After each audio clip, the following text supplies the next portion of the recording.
Well, today I'm in the high street because Boots the chemist has decided to close today. So I was invited to come down and talk to the people who are having the protest over the road to see what's going on.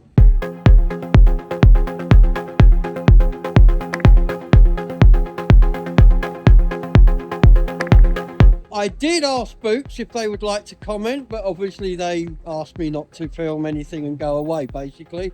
They obviously want to slink away quietly with their tail behind their legs, which unfortunately these guys aren't going to let them do. So it isn't all bad news, because another local business, which is a really good local business, is going to be moving in. So we'll be talking to those people and looking at that later. But today it's about the protest, because after today there will be no chemist provision in this town apart from a tiny little pharmacy attached to a doctor's surgery. So we'll go across, talk to the organiser, see what's going on and go from there. According to the sign on the window, the nearest chemist you can use is Street, is Shepton Mallet and Wells. Now, if you're 85, unable to get on and off a bus easy, what are you supposed to do? These guys don't care. But these guys here do. So I've come down today to see what it is they're talking about, what's going on, why Boots are closing, what provision there is and what can be done about it. They will tell you that they're not here to save Boots. Nobody wants to save Boots. What they want to do is ensure that there is provision in this town for pharmacies for people who need it.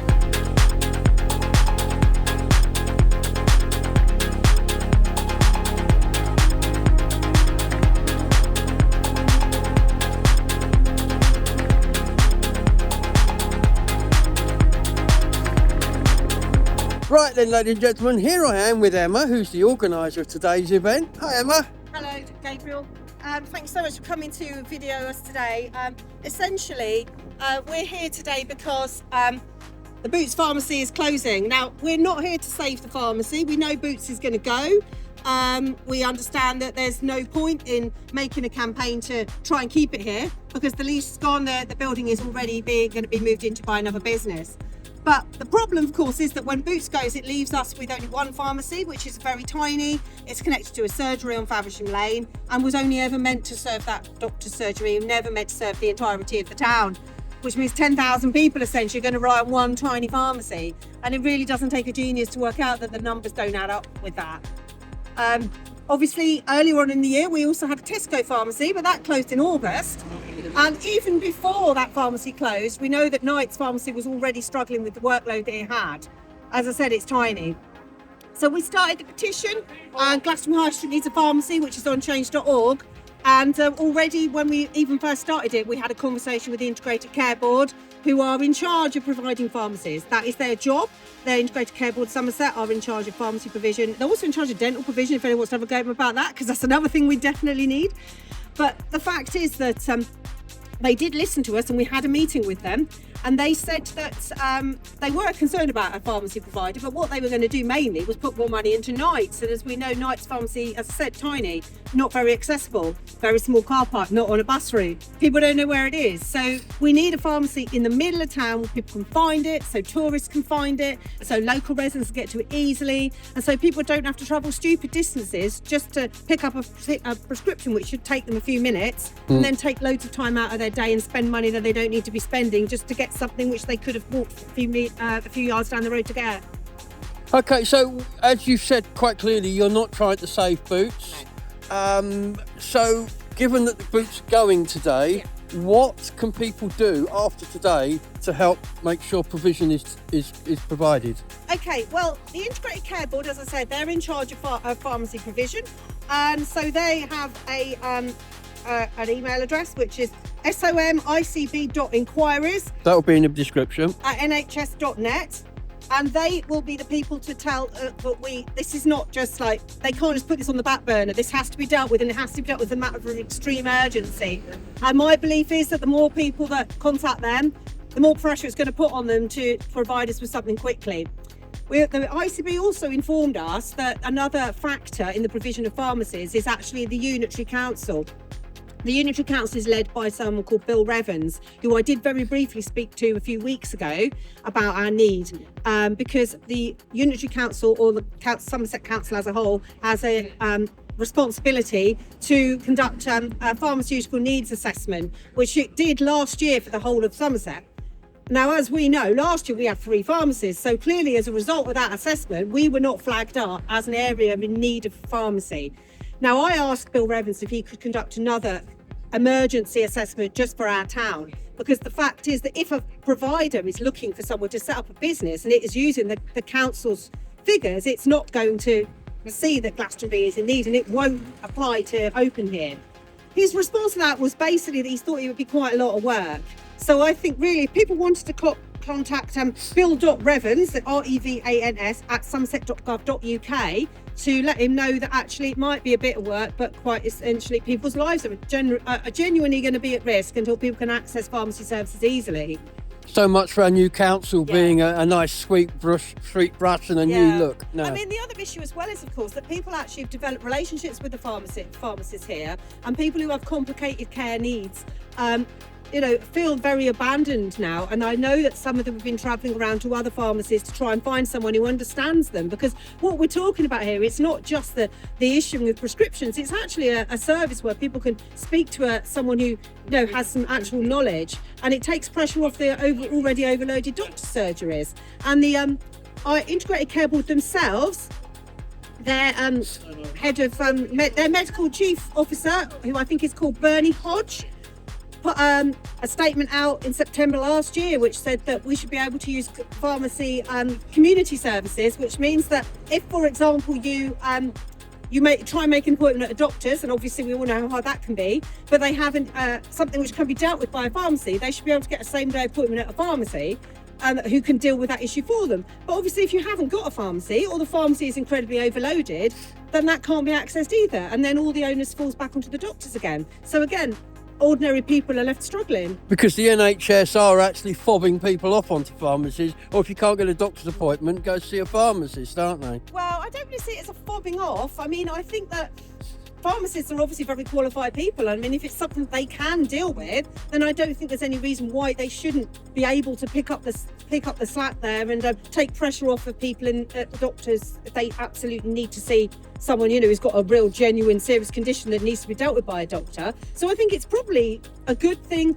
It's not a perfect thing, but it's certainly better than people having nothing, or just maybe ringing up the helpline, NHS helpline, because clearly no one on a line can tell what actually is going on, which is another problem with things being online and on phones, because essentially sometimes you need to look at somebody, and people don't always tell the truth in these situations. They may underplay the situation that they're in because they don't want to be a burden.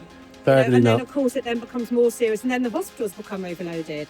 Pharmacies are it's not good enough for people not to be able to access the service until they're in such desperate need they have to be hospitalised. And we can all see the pressure it creates on the entire service if one small bit is missing. Of course it does. Anyway, listen, you've got a megaphone there. Right here, look. And there's a protest over there, and people walking past, you need to let them know what's going on. So I'm going to let you get back to it. But thank you for talking to us. Thank you, Gabriel. Thank you so much for coming down and covering this issue, because it's so important for the town. My pleasure. My you. pleasure. Thank you.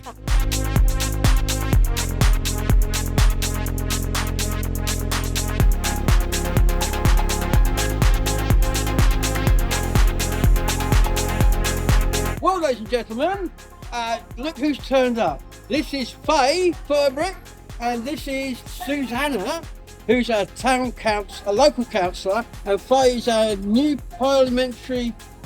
prospective parliamentary candidate. So what she said. My lips got tied up.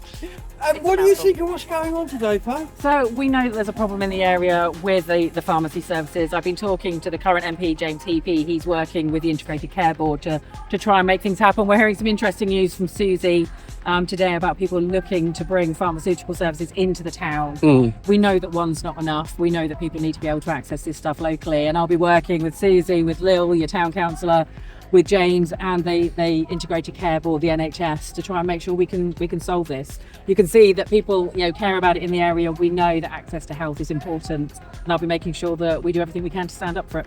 Because some interesting points are being made here. Like, for example, they expect you to get on a bus and go to Shepton Mallet or to Wells. You could be contagious. Well, I don't think anybody would ever ask anybody who's contagious to go to do that. Well, so if what they we need to need do is make sure medicine- there's the provision here. If they need medicines and they've got to go to the chemist and they are contagious, they haven't got an option, have Which they? is why we need to sort things out. You've got one chemist in the town. We don't want to scare people and think there's nothing. There is one. We know there are challenges. I will be doing everything I can now, and hopefully by the time I hopefully become the MP, we'll have solved this already, and there'll be another pharmacy in the town. But we need to make sure we're standing up for local issues and working with your Somerset councillor, your town councillor. And that's exactly what I'll be doing.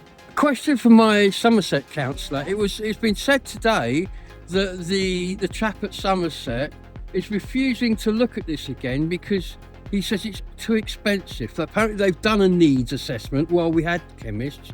Now they're not here, the needs have changed, but he says there's no need to reassess. Can you explain that? Well, I don't know who exactly they've been speaking to. I assume they've been speaking to somebody at the Integrated Care Board. We are going to make sure that we also have these conversations and that some compromises come to, because there clearly is a need. We've gone from 4 to 3 and quite quickly from 3 to 1 pharmacy. We've got some great local town councillors, obviously Conservative, but also independent. And in fact, some of the independents, and one in particular, has worked very hard on this issue. And he has already got a solution in the pipeline. So between us and the support that we can give and that they can give with the Integrated Care Board, we are confident that this problem is going to be resolved in the near future, because we're not going to have one chemist. It's not. And the town council's view on this? The town council, obviously, it can't force a chemist to come here, but we have been working flat out, especially one of our independent colleagues and through the Chamber of Commerce, to try and ensure that we do get the pharmacy. I know that there is somebody already interested and looking to take out a lease on one of the retail outlets here, so we are hopeful that something will be done. But on the town council, we're very, very aware that this is a very deprived area.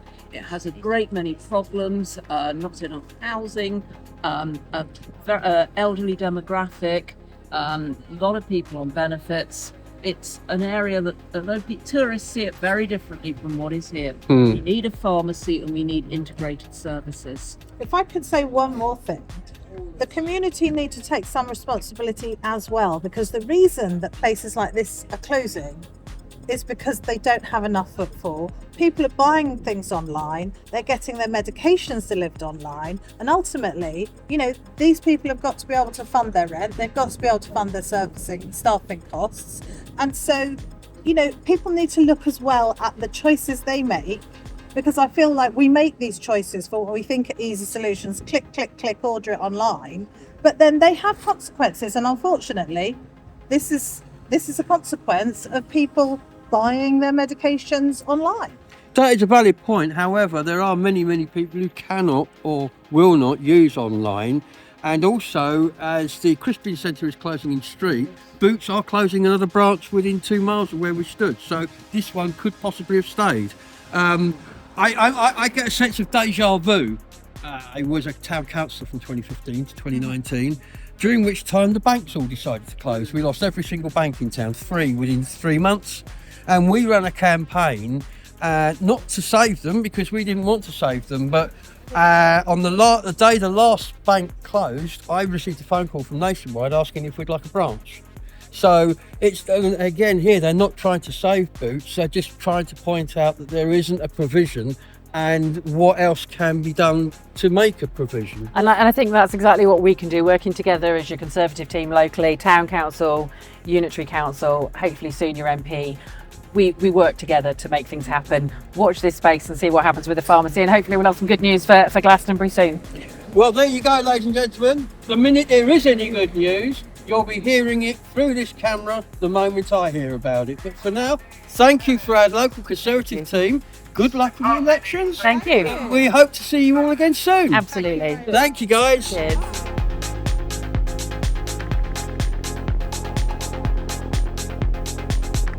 Well, ladies and gentlemen, that's the end of today's film. I hope you've seen what's going on here.